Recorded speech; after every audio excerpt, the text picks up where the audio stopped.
Welcome to the realm of intoxicating flavors and head-banging beer reviews. What's up, everybody? It's the Ginger Yeti, and I'm checking in from the road. I'm here in Denver, Colorado. Flew out here to work the Decibel Metal and Beer Festival. It's happening this weekend. Right now, I'm chilling in my hotel, gonna get in some beers before I go to bed. I walked down the street to a little beer store, a little wine and beer store. Didn't have a huge selection of beers, but I did find a couple things I've never had before, and this is one of them right here.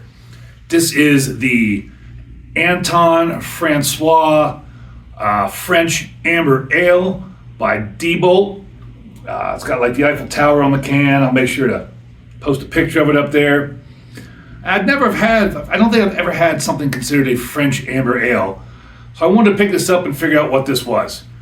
Now, there's not any real information on the can. Just says it's 12 ounces and 5.5% alcohol. But when I was looking on Untapped, it says that this beer is red ale and it's brewed with French malt, French strisel spalt hop. I'm sure I mispronounced that. Strisel spalt hop and French yeast. So apparently all the ingredients were sourced from France, which is why this is now, why they call this a French Amber Ale. And that just sounded interesting to me, a French beer, and it's from a brewery, Diebolt Brewing, which is out of Denver, Colorado, right here somewhere in the city. Denver's an amazing place, tons of great breweries. Wish I would have had time to go visit some. But we got in early this afternoon, had to go do some running around. By the time we had dinner and everything, just really ran out of time. I mean, it's already almost 11 o'clock at night when I'm recording this. But I'm going to get a couple reviews in. So let's check out this beer.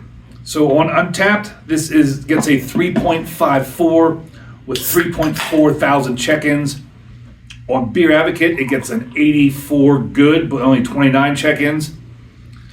And unfortunately, because this is only like a weekend ordeal, I just threw some stuff in a bag real quick and flew out. And I totally forgot my iconic plastic cups I usually have when I travel.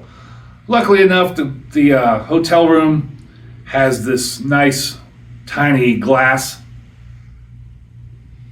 So I guess this is what I'm going to have to use. Get a sniff here. That's just very malty. It's just nice, sweet and roasty malt. As far as color, that's kind of clear. It's kind of hard to see here because the lighting in this hotel is terrible. I don't know if my flashlight's going to help at all. But that flashlight's way too bright. But that's just kind of like got a little bit of a red hue to it. It is a lighter amber. I didn't even bring my SRM chart, totally not prepared.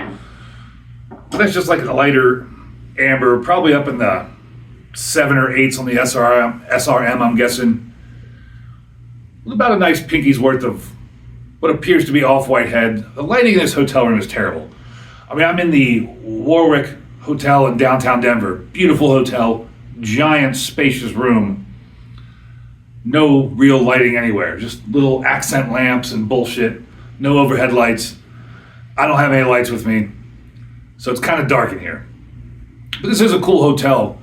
Apparently, before this was a hotel, this was the one and only Playboy Club in Colorado. Kind of cool. But we're here to talk about the beer, so let's taste it and find out if it's any good.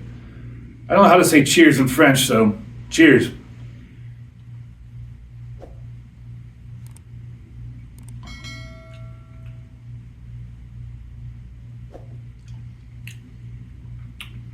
That is light-bodied, smooth, it's malty.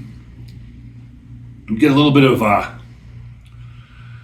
graininess towards the mid-back of the palate, but it's very malt, like very sweet malt.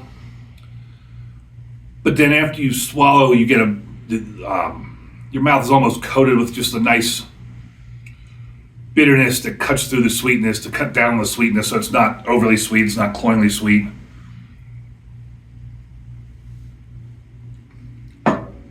Yeah, up front you get that nice malty sweetness. about mid-palate, a little bit of graininess, and then some nice hop bitterness on the back end that cut through that sweetness, cut that sweetness down.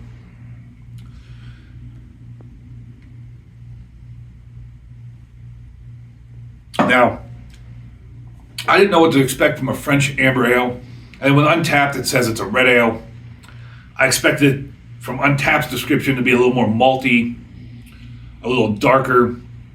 But Untapped is not always correct, and calling it a red ale is probably not the right description for this. I think more of an amber ale is more spot on for this, because this is a little lighter, a little slightly less malty than some of the other red ales I've had lately.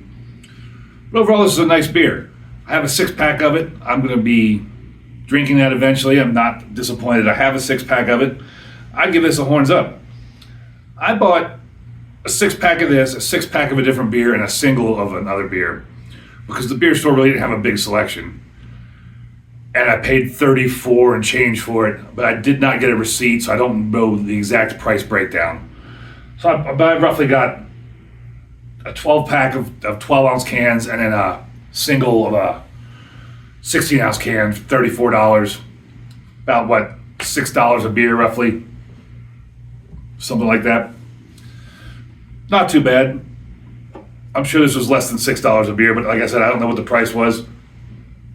Oh, it is giving me the burps. So I'm just going to end it there. You know what I say? Embrace the adventure.